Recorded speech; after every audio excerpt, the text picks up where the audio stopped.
setiamu di hidupku, yang tak bersyarat mengasihiku. Ku tak dapat hidup di luar kasih-Mu Tuhan. Ku bersyukur ku memilikimu. Kasih setiamu Tuhan, kasih setiamu besar, ajaib dan heran Tuhanku. Tak berhenti ku memuji-Mu. Kasih setiamu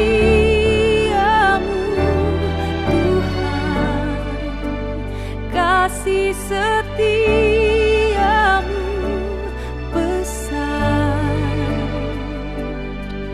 ajaib perbuatan tangan-Mu, sungguh besar setiamu.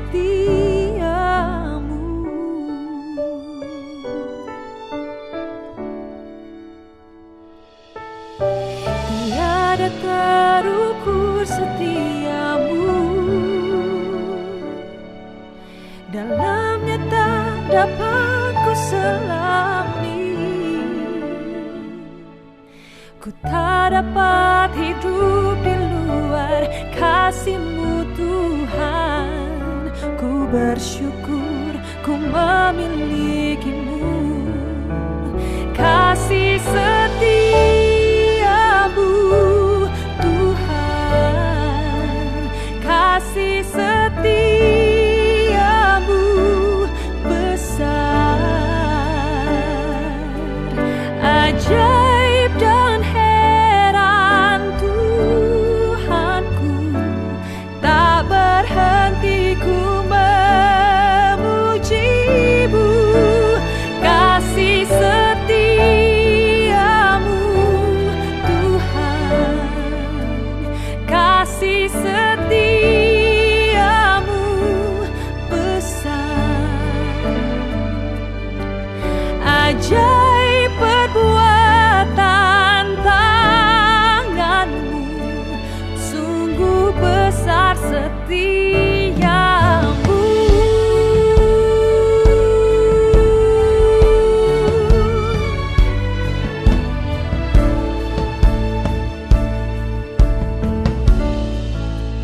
Kasih setiamu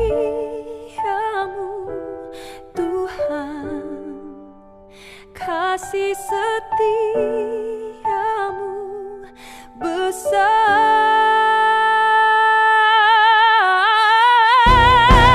kasih setiamu Tuhan, kasih setiamu besar,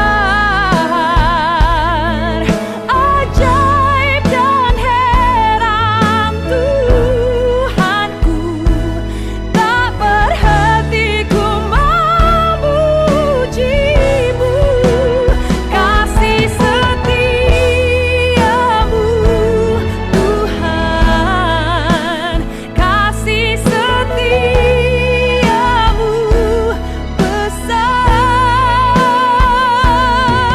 ajaib perbuatan tangan-Mu, sungguh besar setiamu,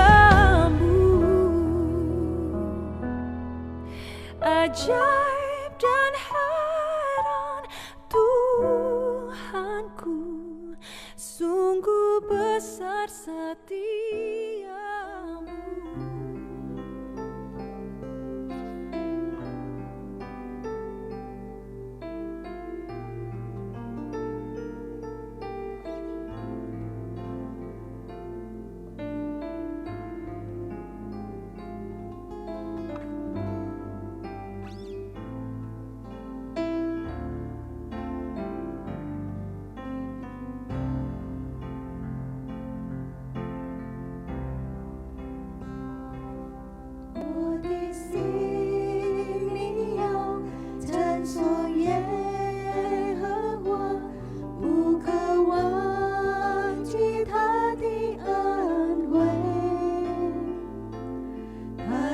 免你，却过犯罪你，你治病复原，我的心你要称颂耶和华，不可忘记他的恩惠。他以仁爱慈悲为你冠冕，为受屈的人伸冤。愿你的有何等的高，他的慈爱也何等的深，懂你心有多么的远，他是我的过犯，也离我多远。耶和华有怜悯的爱，只有丰盛无尽的恩典，从亘古直到永远。耶和华他是我的神。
Shalom Jemaat Gereja Kristen Jakarta.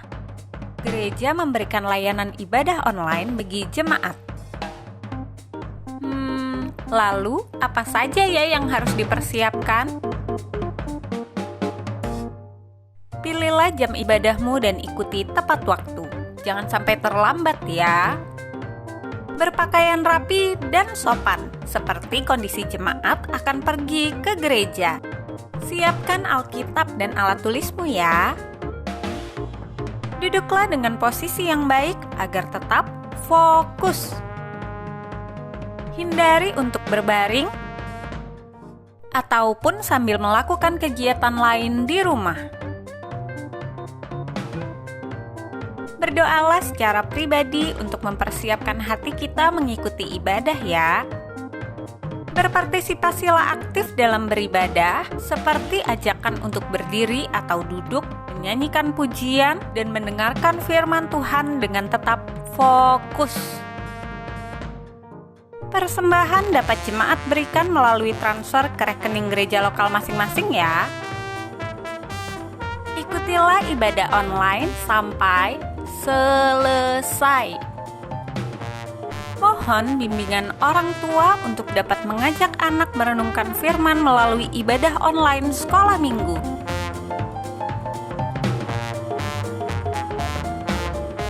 Selamat beribadah, Tuhan Yesus memberkati.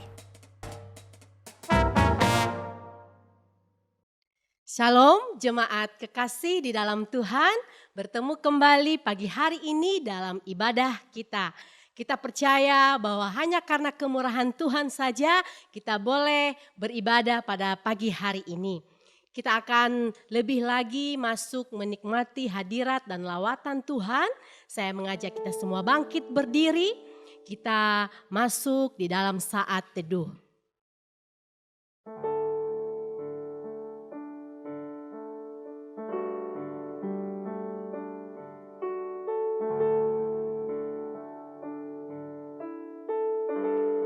Pertolongan kita datangnya dari Tuhan yang menciptakan langit dan bumi dan yang tidak pernah meninggalkan hasil buatan tangannya. Turunlah atas kita sekalian kasih karunia dan damai sejahtera dari Allah Bapa, Putra dan Roh Kudus. Amin. Ayat firman Tuhan pada pagi hari ini terambil dari Mazmur 111 ayat 1-3. Mari kita membacanya bersama-sama. Haleluya, aku mau bersyukur kepada Tuhan dengan segenap hati dalam lingkungan orang-orang benar dan dalam jemaah. Besar perbuatan-perbuatan Tuhan, layak diselidiki oleh semua orang yang menyukainya.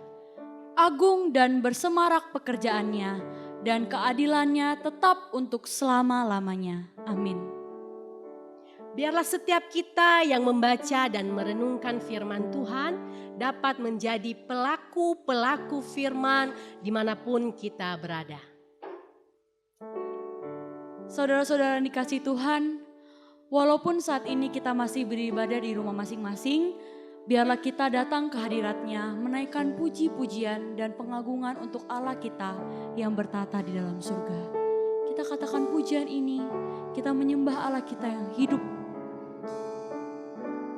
Dengan sungguh dan percaya kita katakan pujian ini.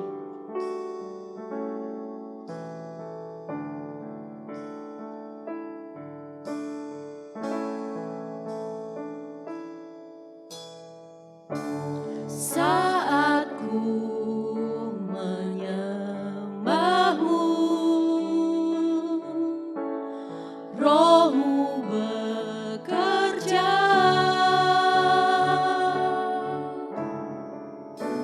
Saat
atas segala yang Tuhan beri.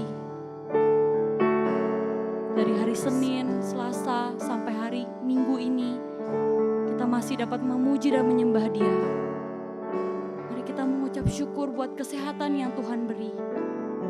Kita bersyukur kita masih bisa makan, kita masih bisa bertemu dengan orang-orang yang kita kasihi pada saat hari ini.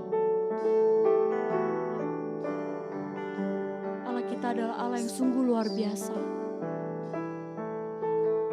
Allah kita benar-benar tidak pernah meninggalkan kita sekalipun. Biarlah kita terus menyembah Dia sampai akhir hidup kita. Kita katakan pujian ini. Ku angkat hatiku,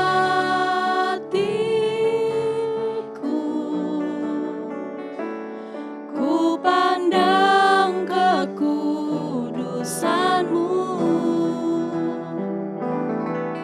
Saat ku sembah, ku puji-Mu, ku rasakan kehadiran-Mu Tuhan. Ku angkat hatiku, ku pandang kekudusan-Mu.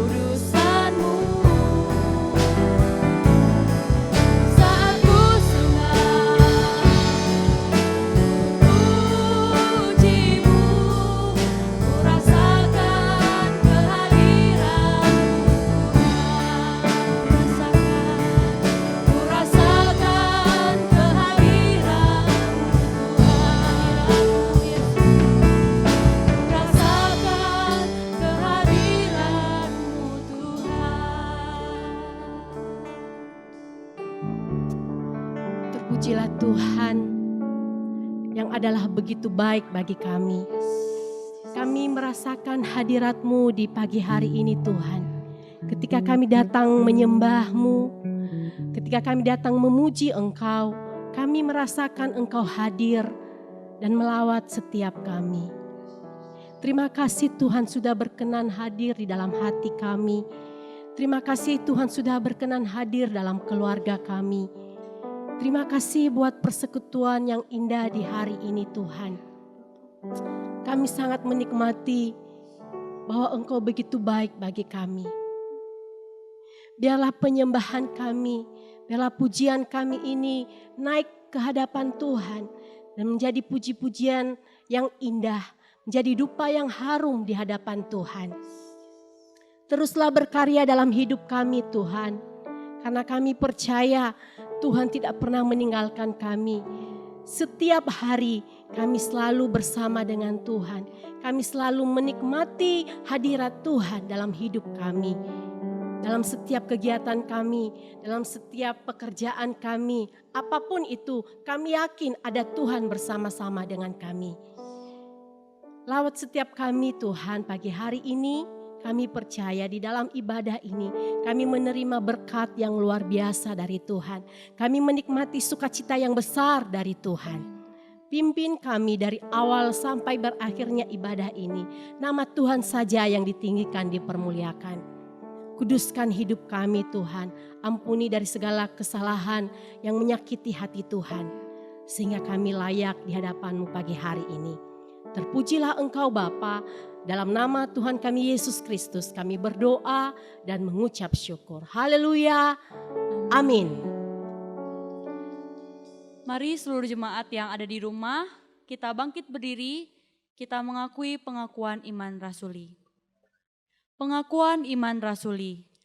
Aku percaya kepada Allah, Bapa yang Maha Kuasa, Khalik langit dan bumi, dan kepada Yesus Kristus anaknya yang tunggal Tuhan kita, yang dikandung daripada Roh Kudus, lahir dari anak darah Maria, yang menderita sengsara di bawah pemerintahan Pontius Pilatus, disalibkan, mati dan dikuburkan, turun ke dalam kerajaan maut.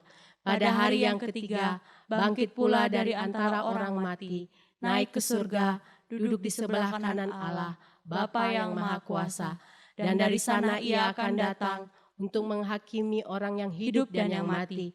Aku percaya kepada Roh Kudus, gereja yang kudus dan am, persekutuan orang kudus, pengampunan dosa, kebangkitan tubuh kekal. Amin. Puji nama Tuhan. Kita adalah umat yang sudah ditebus oleh Tuhan, oleh darahnya yang kudus. Yang Amin. percaya katakan amin. Amin. Puji Tuhan, kita mau mengangkat pujian ini kepada Tuhan karena kita adalah bait kudus sebagai bukti karya Tuhan, sebagai bukti kebesaran Tuhan atas kehidupan kita. Kita sudah terima kuasa dan kita pun percaya kita akan terima kemenangan yang daripada Tuhan. Amin. Amin. Puji Tuhan. Mari bersuka cita bernyanyi bagi Tuhan.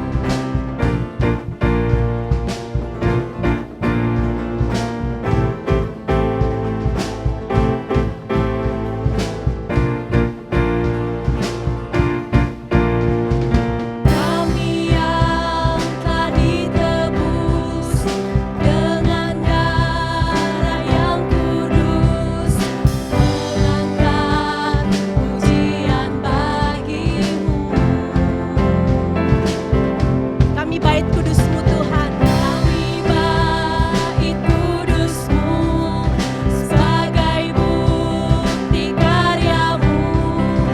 Nyatakan Kau besar dan hidup. Berlari sampai tujuan.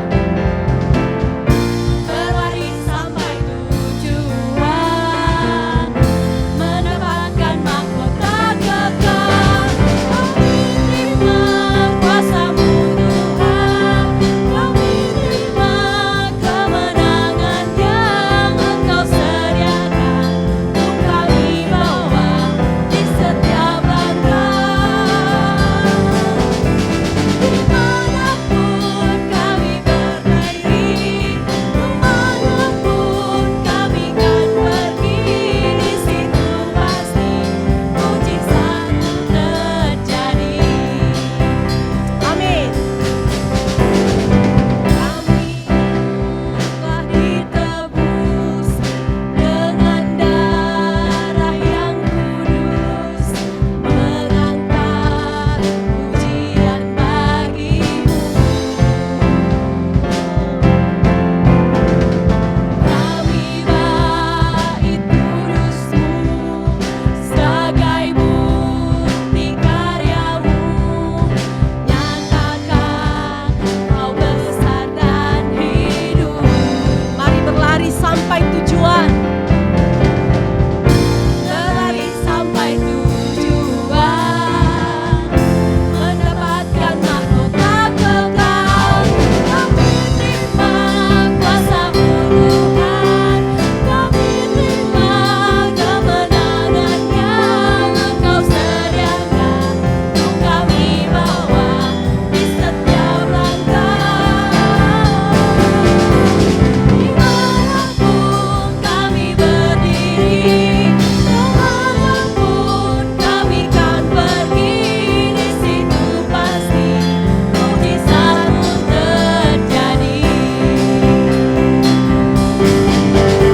Kami terima kuasa-Mu Tuhan, kami terima kemenangan yang Engkau sediakan untuk kami bawa di setiap langkah. Dimanapun kami berdiri, kemanapun kami kan pergi, di situ pasti mujizat-Mu terjadi. Di situ pasti mujizat-Mu terjadi. Di situ pasti mujizat-Mu terjadi. Amin. Berikan tepuk tangan buat Tuhan Yesus yang sudah terima kemenangan. Katakan amin. Amin. Puji Tuhan. Kita akan mendengarkan firman Tuhan yang akan disampaikan oleh Bapak Pendeta Fauzi Duhula Hagu. Mari siapkan hati untuk menerima kebenaran firman Tuhan. Iman kita adalah melihat walaupun tidak terlihat. Pujian ini berkata, kita sadar bahwa semua yang kita miliki dalam hidup ini adalah dari Tuhan. Kita tidak bisa melihat rancangan Tuhan, tapi kita percaya bahwa semua adalah yang terbaik. Kita tidak bisa melihat rencana Tuhan, namun kita percaya bahwa Tuhan tuntun langkah kita. Mari naikkan pujian ini dengan sungguh-sungguh sebagai bukti iman kita kepada Tuhan. Meskipun kita tidak melihat, tapi kita percaya rancangan Tuhan adalah yang terbaik.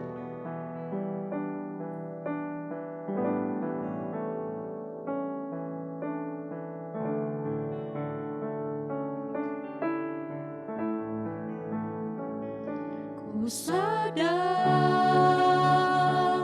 tak semua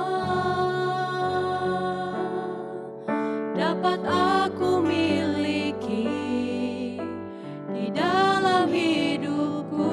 Hatiku percaya rancanganmu bagiku adalah yang terbaik.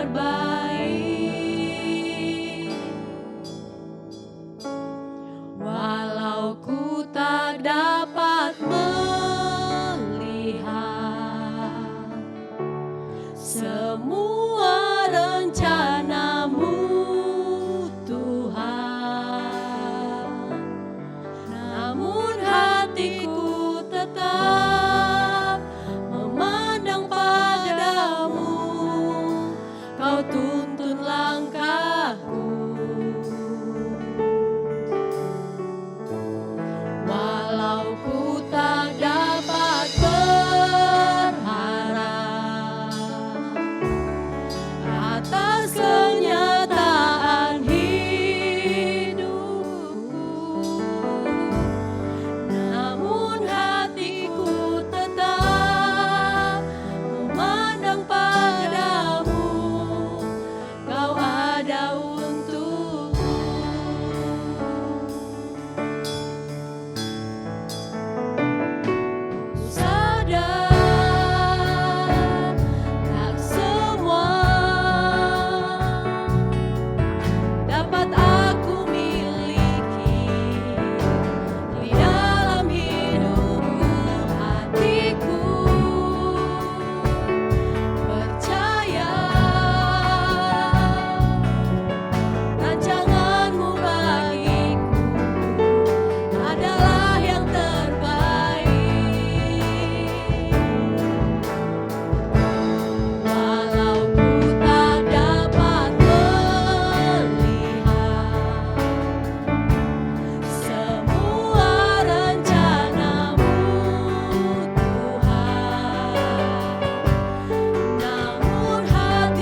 Semuanya dipersilahkan.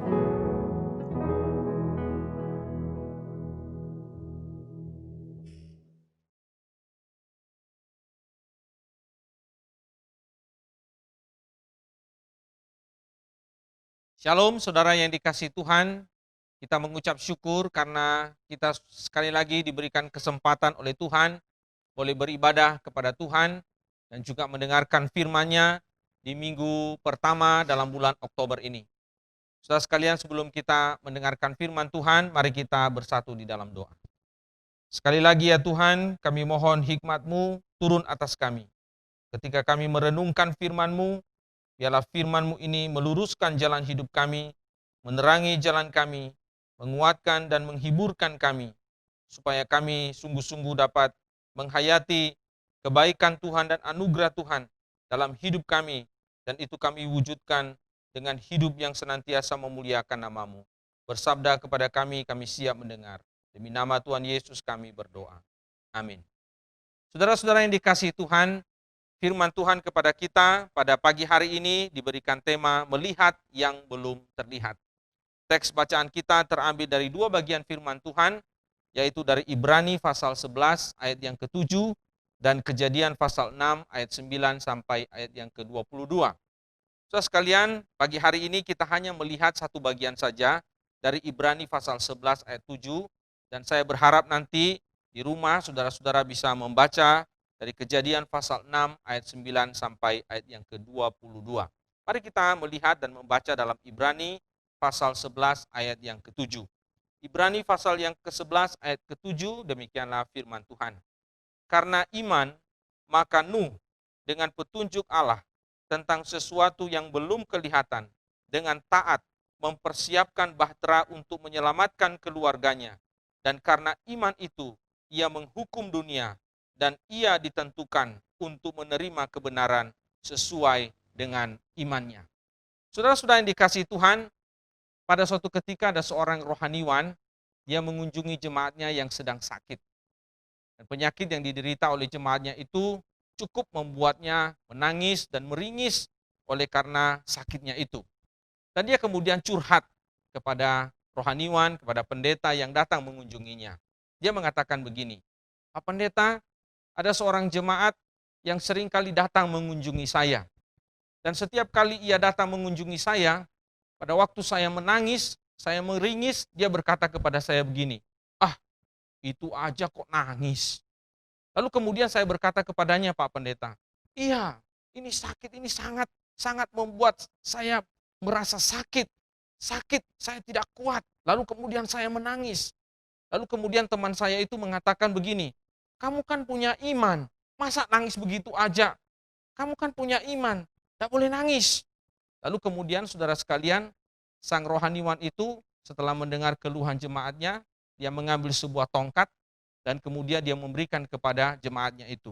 Lalu pendeta itu berkata begini, kalau orang itu datang kembali, kau coba pukul tangannya. Dan kalau dia menangis dan merasa sakit, katakan kepadanya, kan kamu punya iman, masa gitu aja nangis? Jemaat yang dikasihi Tuhan, setiap hari kita atau sering kali kita mendengar orang berkata iman. Kalau ada orang bisa membuat mujizat atau mengalami mujizat, kita katakan, wah imannya hebat.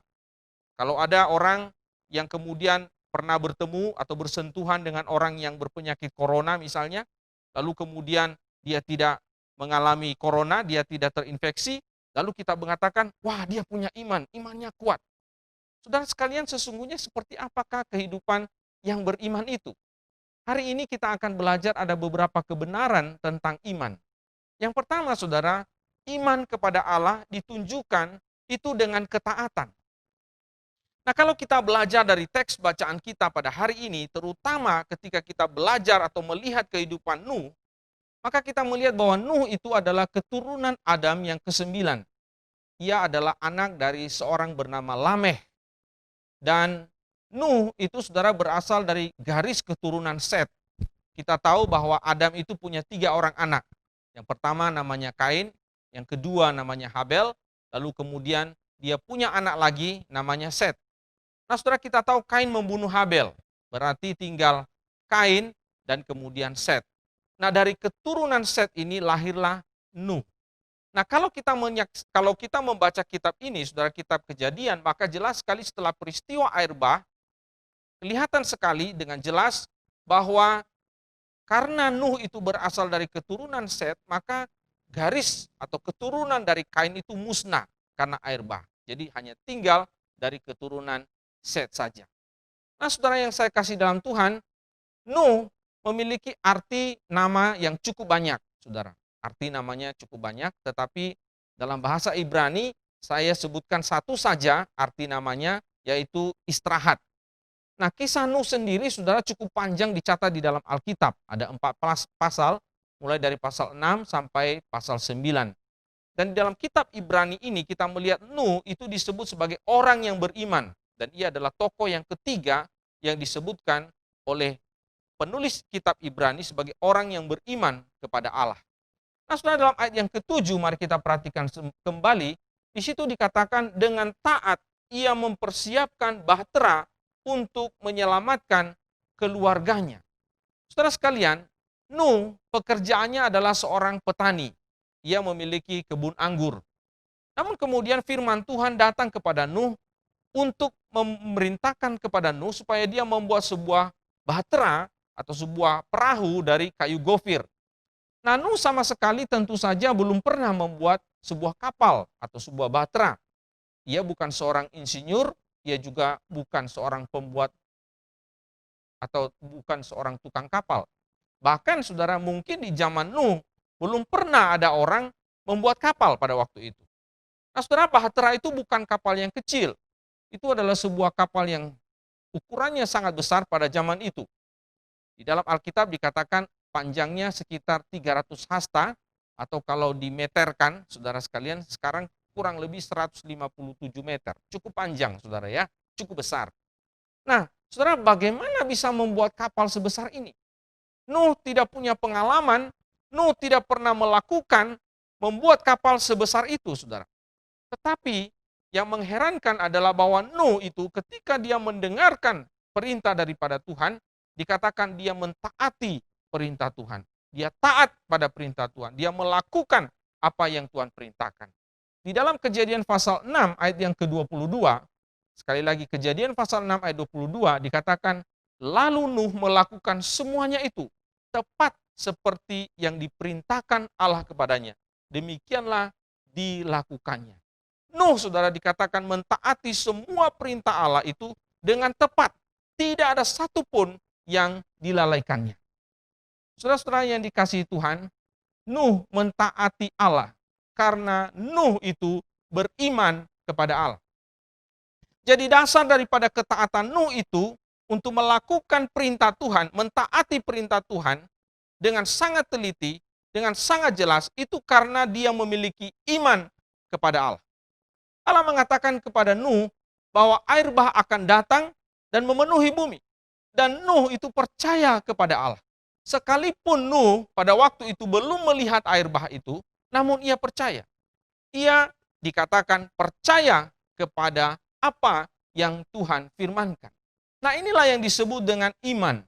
Iman itu adalah mempercayai sesuatu yang belum kelihatan. Nah, di dalam ayat yang ke-7, saudara, dikatakan jelas sekali, kalimat pertama di situ dikatakan, karena iman maka Nuh dengan petunjuk Allah tentang sesuatu yang belum kelihatan. Sesuatu yang belum kelihatan tetapi dipercayai oleh Nuh. Nah, inilah yang disebut dengan iman. Tetapi iman di sini tidak lengkap kalau hanya berbicara tentang sesuatu yang belum kelihatan.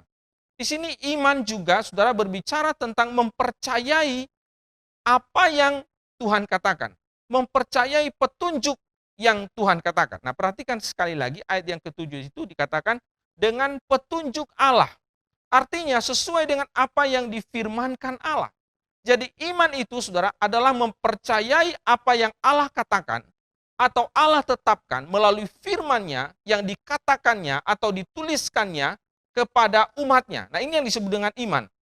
Jadi kita melihat di sini, di dalam ayat yang ke-7 ini ada satu pernyataan di situ dikatakan sesuai dengan petunjuk Allah. Jadi apa yang disampaikan, apa yang ditunjukkan oleh Allah, itu yang ditaati oleh Nuh. Nah, saudara yang dikasih oleh Tuhan, Orang yang beriman kepada Allah adalah orang yang seharusnya hidupnya itu taat kepada perintah Tuhan. Seharusnya hidupnya itu taat kepada firman Tuhan. Bohong kalau orang itu mengaku beriman, tetapi ia sendiri tidak mentaati Allah, mentaati firman-Nya di dalam hidupnya. Nah, pertanyaan saya adalah, sudahkah kita mentaati Tuhan, mentaati firman Tuhan di dalam hidup kita? Sudahkah kita melakukan apa yang firman Tuhan katakan, firman Tuhan perintahkan kepada hidup kita? Hal-hal apakah yang masih belum kita bisa lakukan atau belum kita taati di dalam firman-Nya dalam hidup kita sampai pada hari ini? Sudah berapa lama kita menjadi Kristen? Apakah masih banyak hal-hal yang belum kita patuhi, yang belum kita taati di dalam kehidupan kita sebagai orang yang beriman? Saudara sekalian, ada seorang novelis Rusia yang bernama Leo Tolstoy. Saudara sekalian, dia menceritakan tentang kisah seorang tukang sepatu yang bernama Martin. Nah, Martin ini, saudara sekalian, dikisahkan setelah istrinya dan anaknya meninggal. Tukang sepatu ini hidup dalam situasi yang sangat sedih sekali. Dia meratap, dia sedih, dia menangis dalam keputusasaan. Nah, suatu hari dia bercerita, dia curhat kepada seorang kawan lamanya, seorang Kristen yang saleh. Dia mengatakan begini, "Sekarang untuk apa saya hidup?" Kemudian kawannya itu menjawab, "Kamu hidup untuk Allah." "Martin, kamu hidup untuk Allah." Lalu dia bertanya lagi, "Lalu bagaimana caranya hidup untuk Allah?" Lalu temannya itu mengatakan begini, "Kristus itu telah menunjukkan jalannya kepada kita. Belilah Alkitab, bacalah firman-Nya.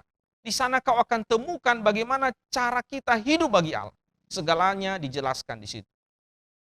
Maka pada hari itu, saudara sekalian, Martin segera membeli sebuah kitab perjanjian baru. Dia mulai membacanya. Pada waktu dia makin membaca, saudara sekalian, bagian-bagian firman Tuhan, semakin jelas kepadanya apa yang dikehendaki Allah bagi dirinya, bagi hidupnya. Dan kemudian, saudara sekalian, setelah dia makin lama, makin dalam membaca firman Tuhan, beban di dalam hatinya itu makin ringan. Nah, pada suatu hari dia membaca dari Lukas pasal 6, ayat 27 sampai 35. Dan tiba-tiba pada waktu dia membaca bagian-bagian itu, saudara, tiba-tiba dia tersentak ketika dia membaca perkataan Yesus yang sangat keras yang berbicara dalam bagian itu. Dia memperhatikan di dalam ayat yang ke-29. Dalam ayat 29 dikatakan, "Barang siapa menampar pipimu yang satu, berikan juga kepadanya pipimu yang lain." So, pada waktu dia membaca ayat ini, saudara, dia mulai menyadari bahwa ternyata hidupnya itu tidak sesuai dengan perintah Tuhan. Lalu pada waktu itu, saudara, dia berseru, "Oh Tuhan, oh Tuhan, tolonglah saya." Saudara-saudara yang saya kasih dalam Kristus, kita juga mungkin adalah orang yang merasa sulit untuk mentaati perintah Tuhan dalam hidup kita. Banyak perkataan-perkataan atau perintah Tuhan yang demikian tegas dan jelas di dalam Alkitab yang rasanya mustahil untuk kita lakukan atau kita taati. Seperti halnya Martin. Namun, marilah kita berseru seperti Martin. Mari kita berkata, "Oh Tuhan, tolong saya. Saya masih sulit mengampuni. Saya masih belum memberitakan Injil-Mu. Saya masih seringkali tidak jujur dalam bekerja. Saya masih sering menggosipkan kelemahan orang lain. Saya masih sering melakukan dosa-dosa tertentu secara diam-diam." Dan jika kita mengaku bahwa kita adalah orang yang beriman kepada Kristus, maka kita mentaati firman-Nya di dalam hidup kita. Dan kita mohon anugerah-Nya supaya kita dimampukan untuk melakukan kehendak-Nya di dalam hidup kita. Oh Tuhan, tolong saya. Oh Tuhan, tolong saya. Supaya saya bisa mentaati firman-Mu, mentaati kehendak-Mu di dalam hidup saya sebagai orang yang beriman. Yang kedua, saudara sekalian, iman kepada Allah merupakan pengadilan bagi orang lain. Nah, mari kita melihat kalimat selanjutnya. Di situ dikatakan, "Dan karena iman itu, ia menghukum dunia." Saudara, kalimat ini agak sulit kita mengerti. Bagaimana bisa seorang Nuh menghukum dunia? Bukankah hanya Allah yang berhak menghukum dunia? Nah, saudara, kebingungan kita ini akan terjawab ketika kita melihat konteks daripada Kejadian pasal 6 ketika kita melihat kehidupan orang-orang pada zaman itu, saudara sekalian. Nah, mari kita lihat di dalam Kejadian pasal 6, ayat pertama sampai ayat yang ke-6. Kejadian pasal 6, ayat pertama sampai 6, saudara, di situ dijelaskan tentang kehidupan orang-orang pada zaman Nuh, saudara. Nah, di dalam ayat yang kelima, Kejadian pasal 6, ayat yang kelima, di situ jelas sekali dinyatakan tentang kehidupan orang-orang pada zaman itu. Dikatakan demikian, ketika dilihat Tuhan bahwa kejahatan manusia besar di bumi, dan bahwa segala kecenderungan hatinya selalu membuahkan kejahatan semata-mata, maka menyesallah Tuhan bahwa ia telah menjadikan manusia di bumi dan hal itu memilukan hatinya. Di dalam ayat 12, mari kita lihat lagi. Dalam ayat 12 dikatakan, Allah menilik bumi itu dan sungguhlah rusak benar, sebab semua manusia menjalankan hidup yang rusak di bumi. Saudara, dari dua bagian ini kita melihat bahwa keadaan manusia pada zaman Nuh sangat bobrok. Mereka hidup dalam kejahatan. Kecenderungan hatinya adalah jahat semata-mata. Dan mereka hidup di dalam kekerasan. Sehingga kehidupan manusia pada zaman itu sangat-sangat memilukan hati Allah. Kalau boleh saya katakan, saudara sekalian, atau saya mencoba menggambarkan kehidupan manusia di zaman Nuh, itu seperti berada di dalam zaman kegelapan. Dosa telah menyebabkan dunia berada dalam kemerosotan yang luar biasa, dalam zaman yang sangat gelap. Namun dalam keadaan kegelapan seperti itu, dalam keadaan yang demikian, hadirlah seorang bernama Nuh. Nuh adalah seorang yang benar. Dikatakan di dalam Kejadian pasal 6, Nuh adalah seorang yang tidak bercela di antara orang-orang sezamannya. Bahkan dikatakan dia hidup bergaul dengan Allah. Kalau boleh saya gambarkan sekali lagi, Nuh itu ibarat terang yang bersinar di dalam kegelapan. Dan ketika sinar itu terbit di dalam kegelapan, terlihat di dalam kegelapan, maka kegelapan itu menjadi jelas, saudara. Sebelum ada terang, kegelapan itu tidak bisa disebut sebagai kegelapan. Namun ketika ada sinar, ada terang, maka kegelapan itu menjadi terlihat bahwa itu adalah gelap. Saudara sekalian, William Barclay, seorang teolog, pernah menuliskan demikian. Yang sering terjadi justru bahwa dengan memberlakukan hidup Kristiani secara pribadi, maka dengan tidak sengaja orang Kristen telah membuat orang lain merasa diadili.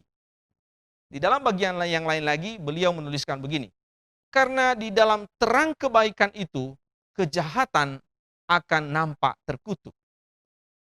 Saudara-saudara yang dikasihi Tuhan, iman kepada Allah yang ditunjukkan oleh Nuh itu sebenarnya sedang menunjukkan betapa bobrok dan hancur dan jahatnya dunia di mana Nuh hidup pada waktu itu. Beda dengan Nuh, antara Nuh dengan orang-orang yang hidup pada zaman itu. Tentu saja kalau kita katakan Nuh hidupnya itu sama dengan orang-orang pada zaman itu, maka kita tidak bisa membuktikan atau kita tidak bisa menunjukkan kejahatan atau manusia yang jahat pada waktu itu, karena sama aja, saudara. Nah, di Athena itu, saudara, tinggallah seorang yang bernama Aristides. Aristides ini dikenal sebagai seorang yang benar. Perilaku hidupnya, tutur katanya, tindakannya, dan ia selalu menunjukkan kebaikan kepada orang lain. Nah, suatu ketika masyarakat di kota Athena itu mengambil keputusan untuk mengusir Aristides dari Athena. Mereka tidak membiarkan Aristides tinggal bersama dengan mereka. Nah, suatu saat ada seseorang bertanya kepada warga Athena, kenapa mereka melakukan hal itu? Nah, salah seorang warga kemudian menjawab begini, karena aku bosan mendengar bahwa Aristides itu selalu disebut sebagai orang yang benar. Saudara yang dikasihi Tuhan, kehidupan kekristenan kita, kehidupan Kristiani kita yang dikatakan beriman kepada Allah, seharusnya itu kita tunjukkan, yang menunjukkan kepada dunia ini bahwa kita tidak sama dengan dunia ini. Kita berbeda dengan dunia ini. Dan hal itu terlihat dari perilaku hidup kita, sikap kita, tindakan kita, dan apapun yang kita lakukan. Perilaku hidup kita yang benar sebenarnya secara tidak langsung telah menjadi penghakiman bagi dunia ini. Nah, jika kita sama dengan orang-orang yang tidak beriman lainnya, lalu bagaimana kita bisa menunjukkan kejahatan di dalam dunia ini? Jika kita masih suka menipu, Bagaimana kita bisa menunjukkan kepada orang yang suka menipu bahwa apa yang mereka lakukan itu suatu kejahatan. Jika kita masih suka korupsi, bagaimana kita bisa menunjukkan kepada orang yang suka korupsi itu bahwa korupsi itu dosa. Jika kita masih belum bisa bertanggung jawab dalam bekerja, bagaimana kita bisa menunjukkan bahwa mengabaikan tanggung jawab dalam bekerja itu merupakan dosa di hadapan Tuhan. Demikian seterusnya. Nah, mari kita menunjukkan kepada dunia ini bahwa hidup kita berbeda. Jangan sampai kita sama dengan dunia ini. Berbeda tentu saja tidak menjadi orang yang aneh. Kita tetap menjalani kehidupan yang normal. Kita bisa bergaul dengan orang, berteman dengan siapapun. Namun ingat, hidup kita harus berbeda dengan cara hidup orang yang tidak beriman kepada Allah. Oh, saudara sekalian, terlebih di zaman pandemi ini, begitu sulit untuk kita bisa menunjukkan kehidupan yang berbeda dengan orang yang tidak mengenal Allah. Kadang-kadang sama saja. Banyak hal yang bisa membuat kita mengambil jalan pintas atau meniru gaya dunia ini. Nah, kalau itu yang kita lakukan, bagaimana kita bisa menjadi terang bagi dunia ini jika perilaku dan gaya hidup kita sama saja dengan orang yang tidak beriman? Yang ketiga, saudara, iman kepada Allah itu menyebabkan seseorang dibenarkan. Nah, mari kita membaca kalimat terakhir dari ayat yang ke-7. Dikatakan demikian. Dan ia ditentukan untuk menerima kebenaran sesuai dengan imannya. Saudara, ini adalah kalimat yang paling penting. Seseorang yang dibenarkan di hadapan Allah bukan karena perbuatannya, tetapi karena imannya. Ini adalah doktrin yang paling fundamental dalam kekristenan kita. Kita diselamatkan karena iman. Nah, Nuh, saudara, dikatakan percaya kepada Allah yang telah berfirman kepadanya. Ia percaya bahwa air bah akan terjadi. Ia percaya bahwa ia dan keluarganya akan selamat di dalam bahtera. Dan kepercayaan inilah yang disebut dengan iman. Dan Nuh, saudara, tidak membutuhkan sebuah bukti dari apa yang Allah katakan kepadanya.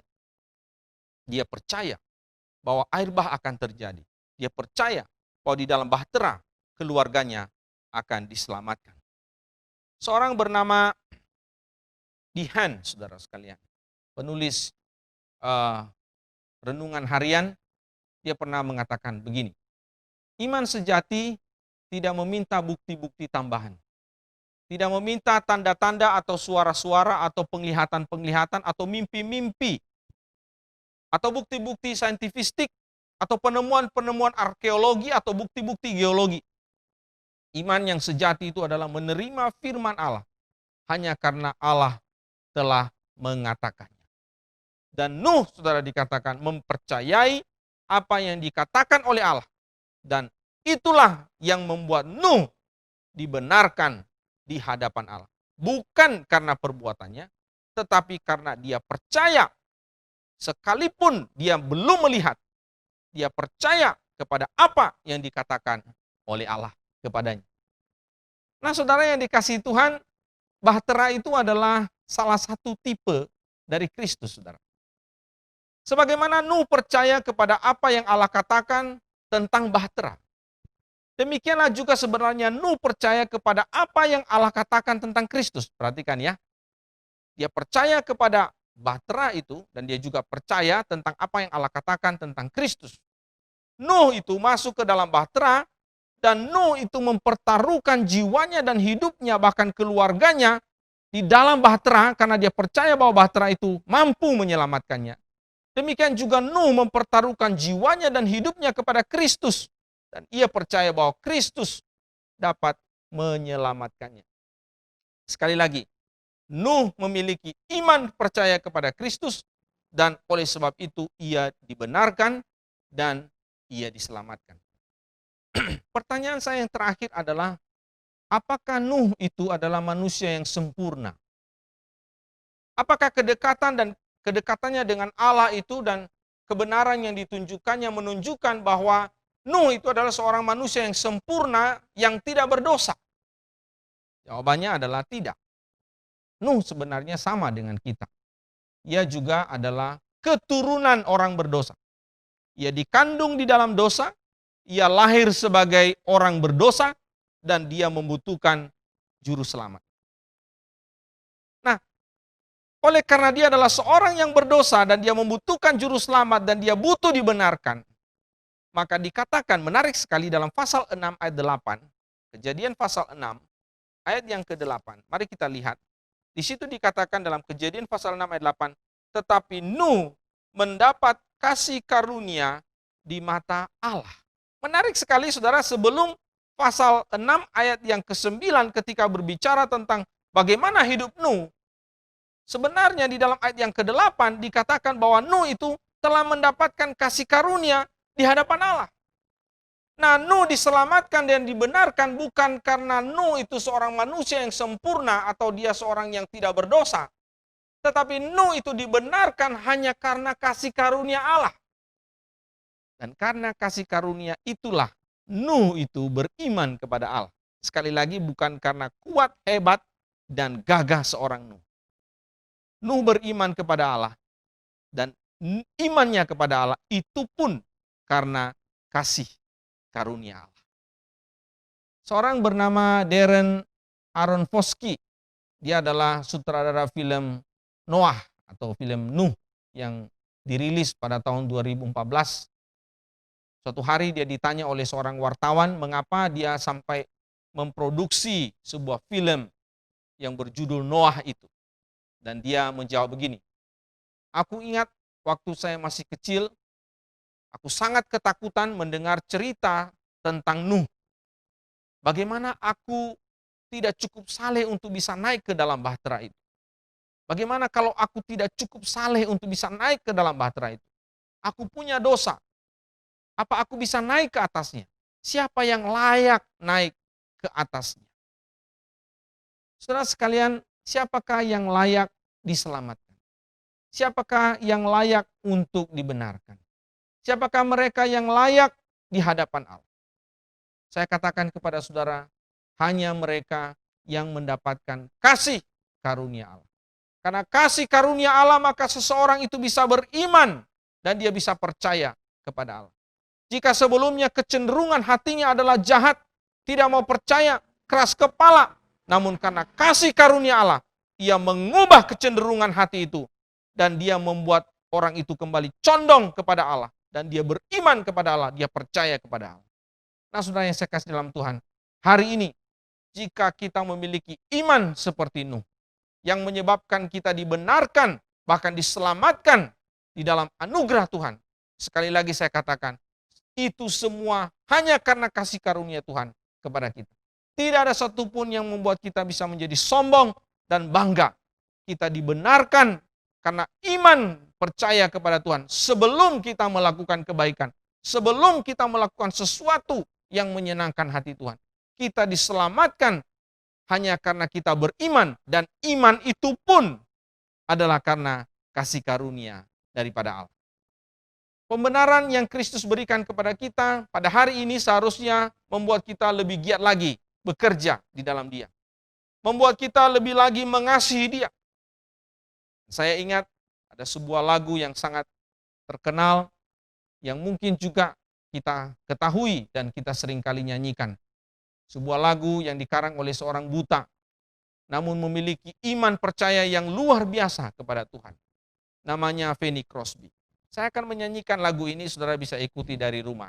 Lagu ini saya akan nyanyikan dari refrennya. Seperti ini lagunya. Kami masyurkan, kami puji tentang Yesusku selamanya. Kami masyurkan, kami puji tentang Yesusku selamanya. Aku mau taat sepenuhnya, suka surgawi turun melimpah, malaikat datang bawa berita, kasih karunia dari Bapa. Kami masyurkan, kami puji. Fanny Crosby, seorang yang buta sejak kecilnya. namun ia telah mengalami kasih karunia Allah. Sehingga dia percaya, dia beriman kepada Allah, dan dia dibenarkan, dan dia diselamatkan. Sukacita besar memenuhi hidupnya, karena keselamatan yang dia terima itu adalah cuma-cuma. Dan itu membuat Fanny Crosby meskipun dia buta, tetapi dia telah menjadi berkat bagi banyak orang.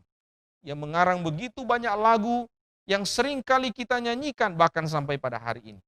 Ia bersaksi kepada begitu banyak orang tentang Kristus yang telah menyelamatkannya, yang telah membenarkannya.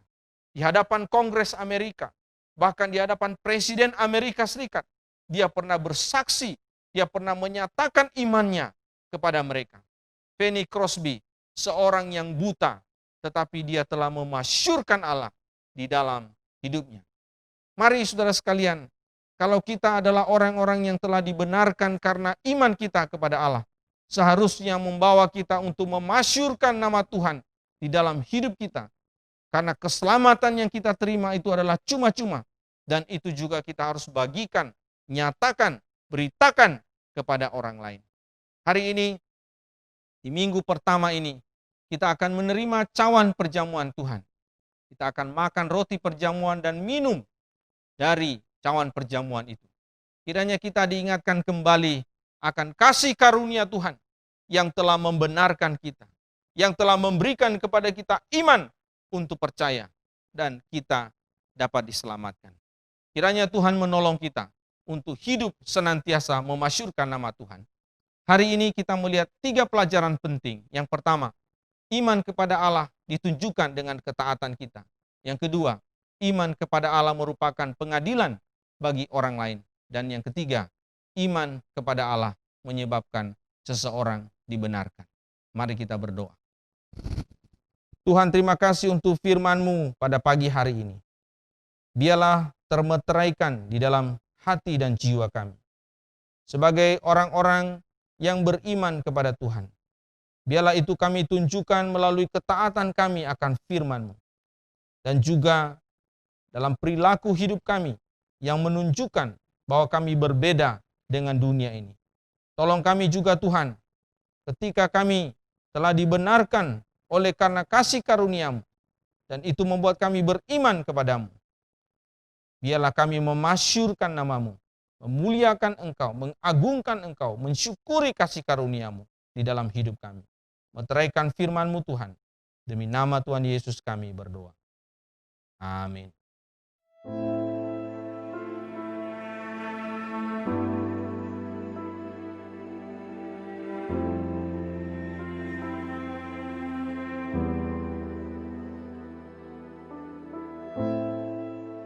Semenjak pandemi COVID-19, banyak hal menjadi keprihatinan kita bersama, mulai dari kesehatan, pendidikan, perekonomian, pemerintah, sampai relasi. Banyak orang mengalami stres dan takut menjalani kehidupan mereka yang semakin sulit. Marilah kita berdoa supaya anak-anak Tuhan siap dan peka serta dapat setia melakukan panggilan Tuhan di tengah masa sulit ini. Kiranya Roh Kudus mengilhamkan orang-orang Kristen di semua lingkungan, komunitas dan kota untuk senantiasa berdoa, hidup memberi, mencintai, melayani, dan memberitakan Injil, agar nama Yesus Kristus dimuliakan di seluruh dunia. Secara khusus berdoa bagi jemaat GKJ yang sedang terinfeksi COVID-19 atau sedang sakit dan lemah tubuh, agar mereka dapat tetap percaya dan beriman kepada Yesus. Tuhanlah yang menolong menjamah dan menyembuhkan mereka. Marilah kita juga bersatu dalam doa. Kiranya Tuhan berbelas kasihan atas Indonesia dan memberkati setiap usaha pemerintah untuk memulihkan perekonomian, pendidikan, dan kesehatan di seluruh aspek kehidupan Indonesia. Tuhanlah Allah yang memegang kendali. Dialah Allah atas segalanya. Biarlah kita hanya berharap dan percaya kepada kasih setia-Nya.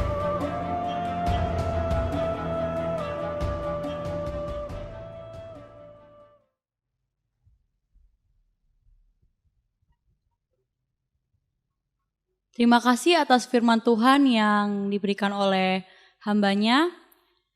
Mari kita dengarkan warta gereja kita, warta Sinode GKJ. Yang pertama, kelas bimbingan pranikah Sinode GKJ periode ke-18 akan diadakan pada hari Selasa 6 Oktober 2020 jam 7 malam dengan tema Family Financial Planning. Pembicara oleh Paulus Sulastri. Kemudian, pertemuan kelas BPN akan dilangsungkan secara virtual melalui Zoom meeting. Syarat dan ketentuan bagi calon pasutri yang ingin melangsungkan pemberkatan nikah kudus di Gereja Kristen Jakarta dapat dilihat melalui akun Instagram Sinode GKJ. Kelas SMK 2 akan diadakan pada hari Kamis 8 Oktober 2020 jam 7 malam dengan tema Doa Puasa Bagaimana? Peserta Room 1 dilayani oleh Pendeta Bobby Mesah, peserta Room 2 dilayani oleh Pendeta Fritz Octavianus. Kiranya seluruh peserta SMK 2 dapat mempersiapkan diri dan tepat waktu.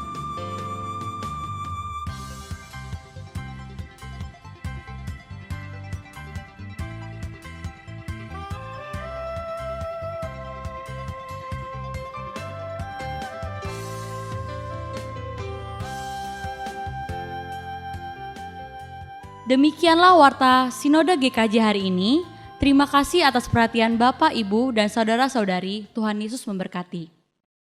Mari kita memberikan persembahan yang terbaik untuk Tuhan. Kita katakan pujian ini kasih Allah yang tak berkesudahan.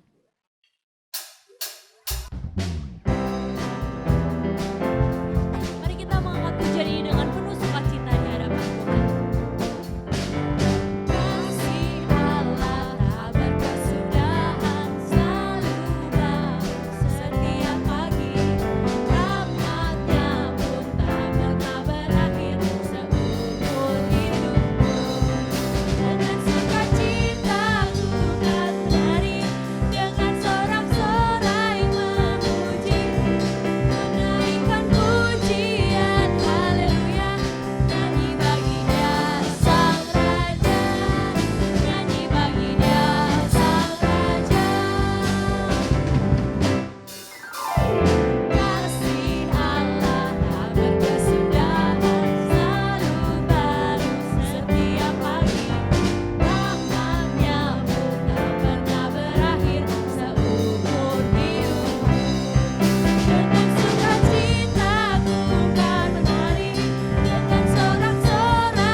Mari kita berdoa. Ya Bapa dalam surga, terima kasih buat kesempatan hari ini kami masih bisa beribadah, bersekutu dengan Engkau ya Bapa. Dan kami juga telah memberikan persembahan, sebagian dari apa yang kami miliki Tuhan, Engkau berkati. Biarlah apa yang kami berikan Tuhan bukan menjadi hal yang sia-sia, tapi untuk menyenangkan hati-Mu, terlebih untuk memperluas kerajaan-Mu di dunia ini. Terima kasih ya Bapa dalam surga. Hanya dalam nama-Mu kami sudah berdoa dan mengucap syukur. Amin.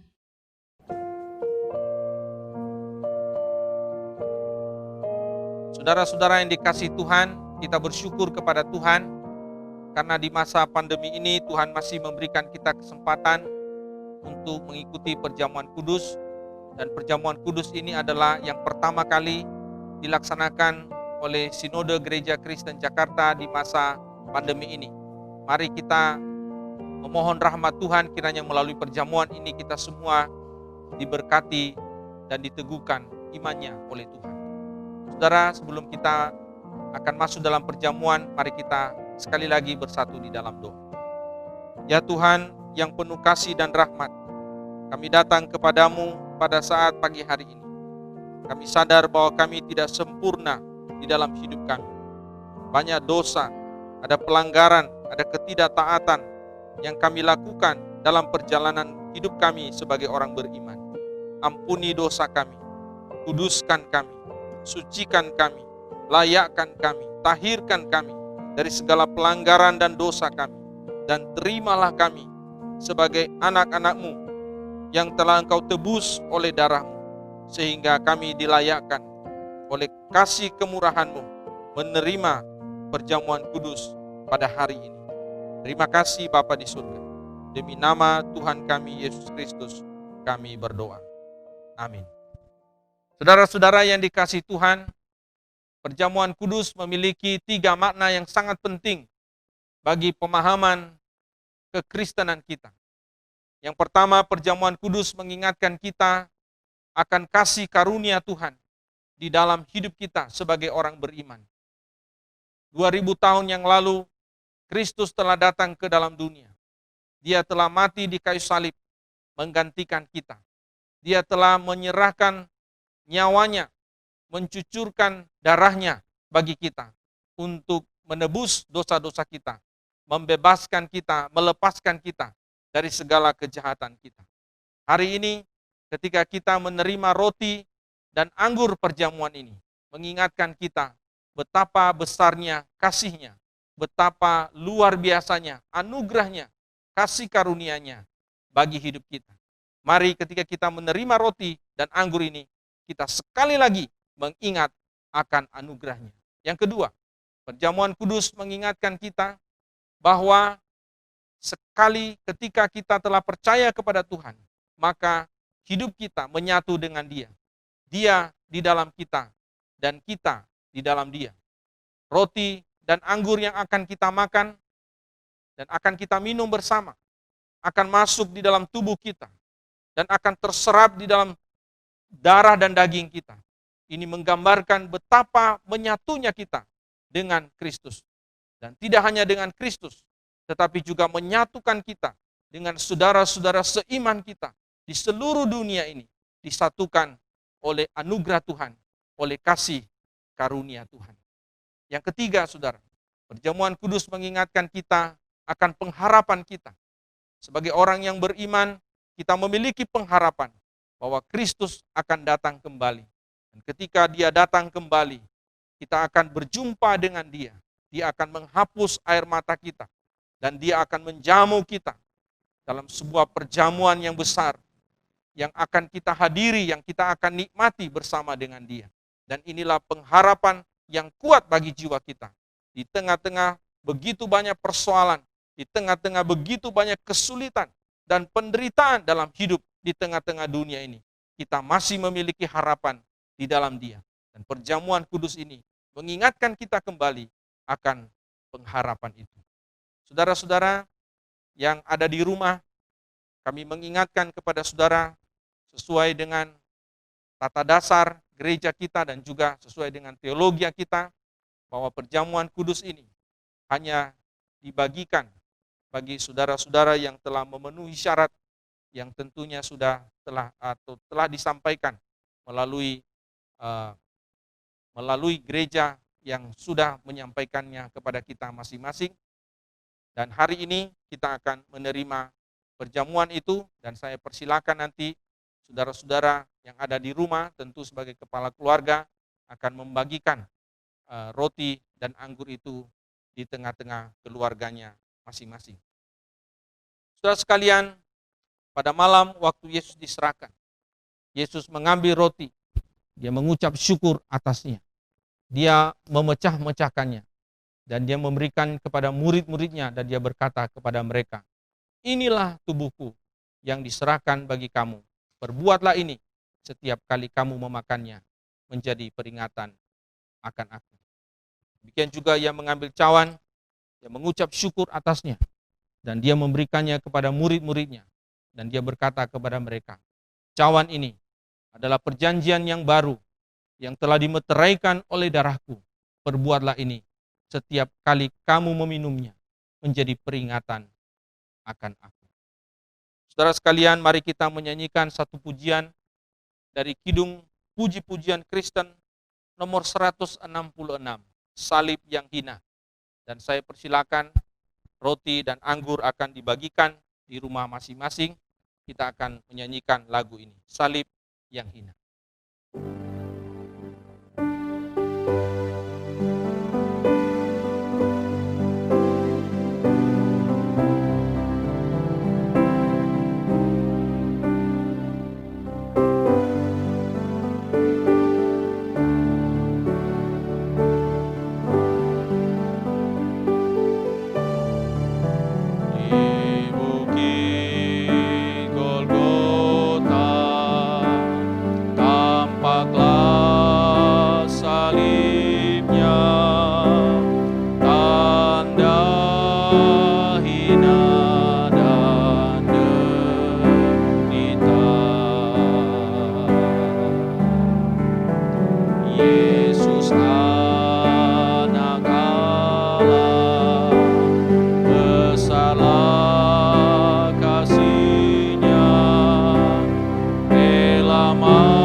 Roti di tangan kita, kita berdoa.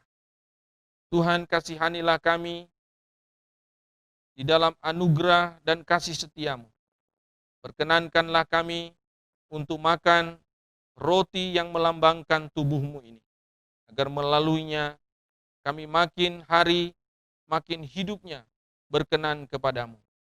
Mau berkorban bagi pekerjaanmu, mau berkorban bagi pekerjaanmu dan bagi sesama.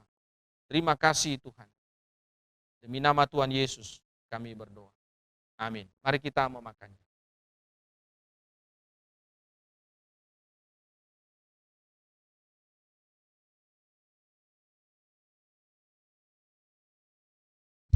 Mari kita mengangkat cawan di tangan kita.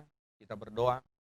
Tuhan Yesus, inilah cawan yang adalah lambang dari darah-Mu.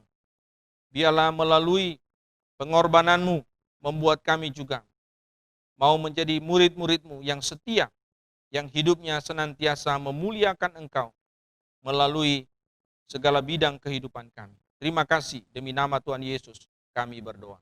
Amin. Mari kita meminum.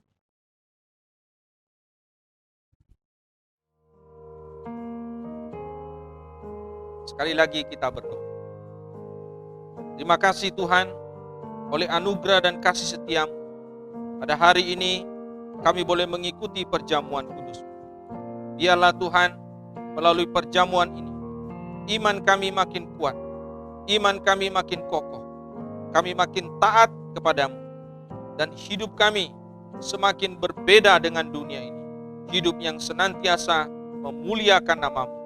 Kami makin rendah hati, dan semakin bersandar pada Tuhan dan makin memasyurkan namamu. Terpuji namamu. Demi nama Tuhan Yesus kami berdoa. Amin. Kita akan akhiri perjamuan ini dengan menyanyikan lagu Ada Kuasa Dalam Darahnya satu kali saja.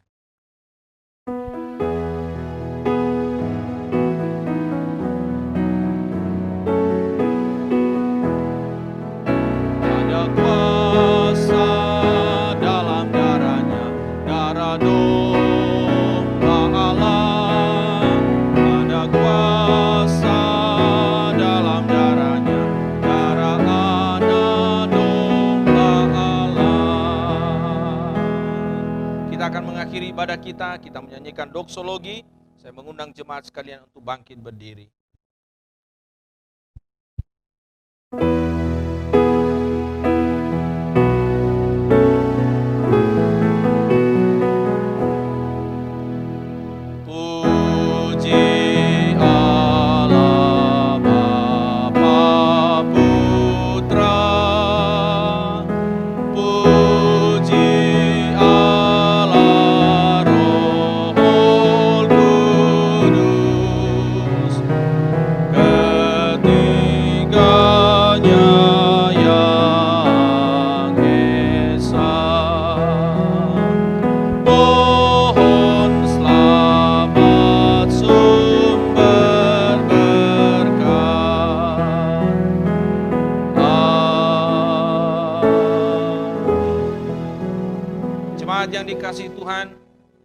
Jadilah duta-duta Kristus yang mewartakan kasih-Nya, anugerah-Nya bagi dunia ini.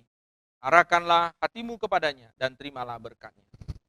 Tuhan memberkati engkau dan melindungi engkau. Tuhan menyinari engkau dengan wajah-Nya dan memberi engkau kasih karunia-Nya. Tuhan menghadapkan wajah-Nya kepadamu dan memberi engkau damai sejahtera-Nya dari sekarang sampai selama-lamanya. Amin.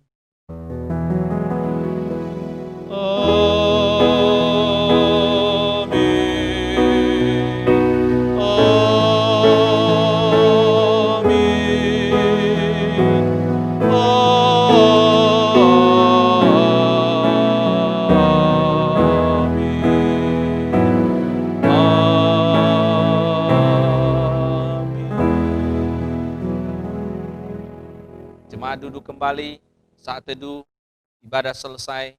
Tuhan Yesus memberkati kita semua.